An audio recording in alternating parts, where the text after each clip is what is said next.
your house is my obsession. And now you are too. Welcome to Ms. Mojo, and today we're discussing the shocking true story of Ryan Murphy's The Watcher. Who am I?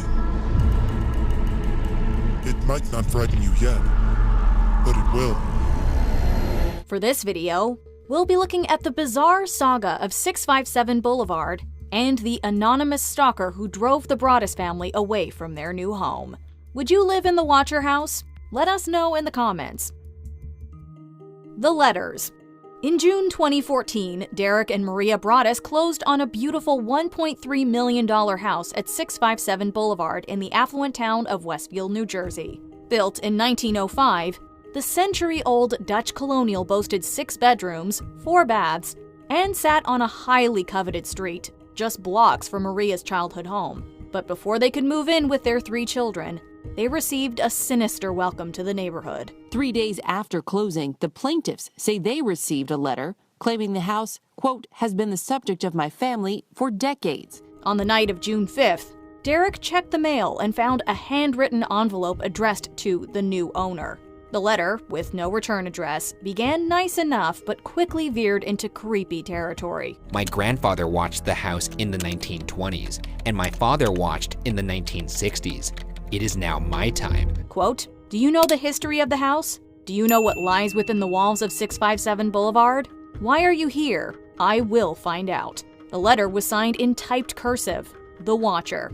Reasonably alarmed, Derek got an officer to read the letter and then returned to their old home, where he and Maria emailed John and Andrea Woods, the previous owners who sold them the house. Turns out the Woodses also received a strange letter at the end of May, only days before the house sold, but tossed it without taking it seriously. The Woods family said they never felt watched in the more than 2 decades at 657 Boulevard, and in fact, rarely felt the need to lock their doors. Both families went to the Westfield Police Department, who told them to keep the letters a secret from their neighbors, as they were all suspects. 2 weeks later, Maria found a second letter, which now addressed the Broadduses by name, though misspelled, along with the nicknames of their children, who were 5, 8, and 10 years old at the time. You know what's the most disturbing about that to me is the nicknames. Because it's one thing to look up people's birth names. The idea that they would have nicknames, pet names, means that it gives you the idea that they may be listening. The Watcher also asked if one of their daughters was, quote, the artist in the family, as they'd seen her with an easel on their closed-off porch. Quote, it has been years and years since the young blood ruled the hallways of the house. Have you found all of the secrets it holds yet? Will the young blood play in the basement? Or are they too afraid to go down there alone? After this, the Broadduses didn't allow their kids to accompany them to the house.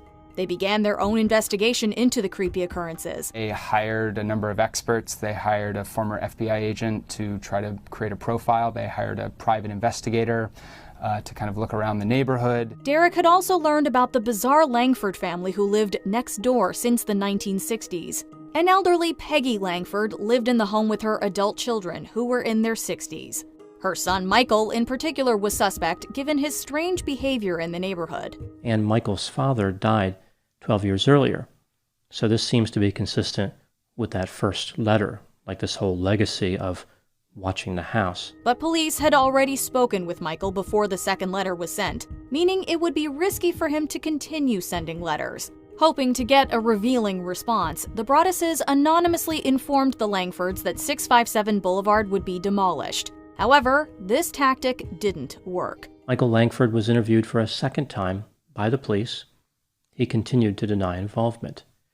The police eventually ruled Michael out as a suspect, although they didn't offer a reason for this exclusion. In mid-July, a third letter arrived inquiring their whereabouts, stating, quote, 657 Boulevard is missing you. Who is the Watcher? By December 2014, the investigation into the Watcher was at a standstill. There was no digital trail, no fingerprints, and no way to place someone at the scene of a crime.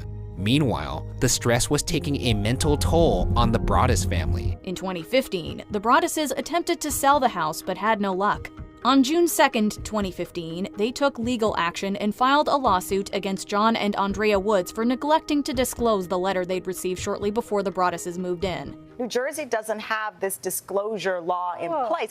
And if they did, for example, would it include something like this? I believe in Texas, where I'm from, they have this disclosure. But would it include if I had a potentially crazy person watching the house? A local reporter came across the documents and the story went viral. News outlets, including NBC's The Today Show, ran the story later that month. I wouldn't move in that house. I'm not moving in that house. I wouldn't move in that house. No. Once the story made headlines, Derek and Maria finally had to tell their kids what was going on, as they'd protected them from the scary truth the entire time. At a town council meeting on June 23rd, Westfield's Mayor Andy Skibitsky stated that, even though no one was in custody and no one had any answers, the investigation had been, quote, exhaustive. Based on the factual circumstances and evidence available. However, residents in the neighborhood claimed they hadn't even been questioned by police. We all have our theories, high school kids, who knows? Baron Chambliss, a veteran detective with the Westfield Police Department, added a fresh set of eyes to the case. He looked into Michael Langford again and learned he was diagnosed with schizophrenia at a young age. Neighbors admitted he was strange, but ultimately harmless. Those who knew him largely vouched for Langford, thinking him incapable of writing the letters. But the major discovery made by Chambliss was that a DNA analysis had already been conducted on one of the envelopes and results pointed to a woman. Soon, Abby Langford, Michael Langford's sister, was a suspect. Her motive? She was a real estate agent and had lost out on the sale of 657 Boulevard. So perhaps the letters were part of a revenge play? Michael's sister Abby was not a match, and neither was Andrea Woods or Maria Broaddus. It was determined the Langford family were no longer suspects. Every time I go over it in my head, I land on somebody else. The Broadduses went back to their own investigation and hired more experts, including a security firm to analyze the handwriting in the letters, and forensic linguist Robert Leonard to scour online forums for similar language. Neither yielded results. I'm glad I'm not the homeowner. I'll be scared to death. I can't wait to find out what's going on. On one nightly stakeout, Baron Chambliss saw a young woman in her car momentarily stop in front of the home. The car was tracked to a woman from a neighboring town whose boyfriend lived on the boulevard. According to Chambliss, she told investigators that he was into, quote, some really dark video games, specifically playing as a character called the Watcher. Knowing how people who don't know about video games react to video games, I'm guessing this is... Yeah, and if people judged you, for instance, off of how you play video games, I'm sure they'd have you behind bars pronto. The man agreed to be interviewed but never showed up, and without enough evidence, he was dropped as a suspect. Chambliss also discovered that another family on the block received a weird letter, but like the Woodses, threw it away without concern. We didn't know what this guy was going to do. We didn't know if the letters would continue. We didn't know if they would stop. The problem is him. The problem is the Watcher. Westfield versus the Broadduses. With the increased media exposure, residents of the once quiet town of Westfield, ranked America's 30th safest town in 2014, turned on the Broadduses. Locals found it suspicious that the Broaddus family was over the years able to move from a $315,000 home to a $770,000 home to a $1.3 million home. Rumors spread that the couple made up the letters themselves, either to increase property value or possibly land a movie deal.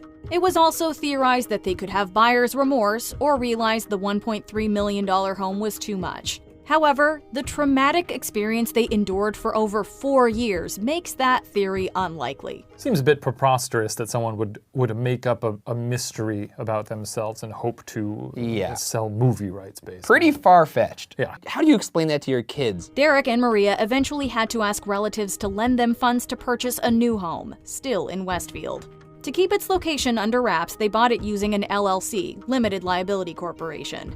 By March 2016, 657 Boulevard was back on the market. Real estate website Zillow estimates the house has dropped in thousands in value over the past year, even though Westfield's mayor says they looked into the Broaddus' claims with no result. One idea their real estate lawyer had was to sell the house to a developer.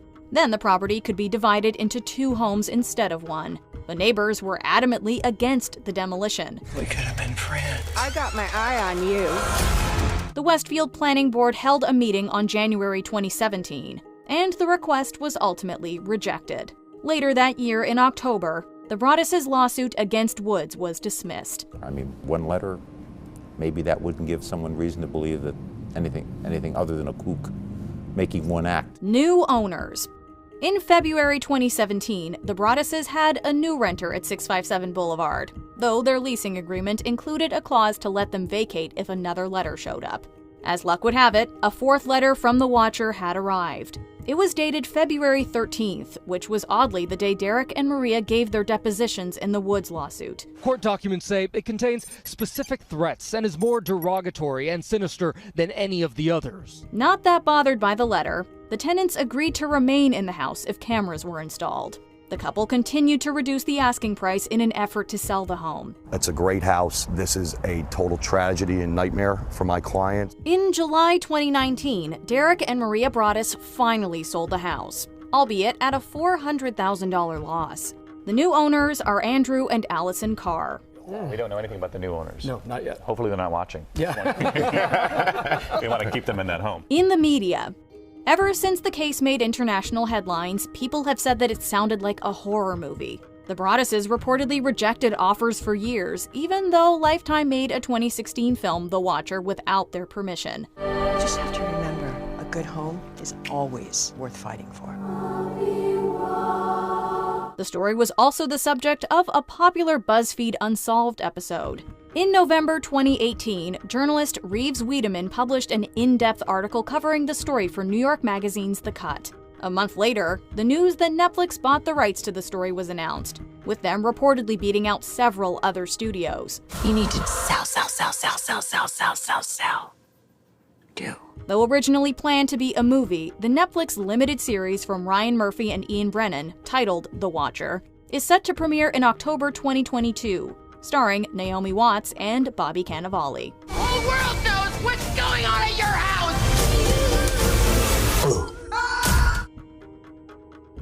Check out this other recent clip from Ms. Mojo. And be sure to subscribe and ring the bell to be notified about our latest videos.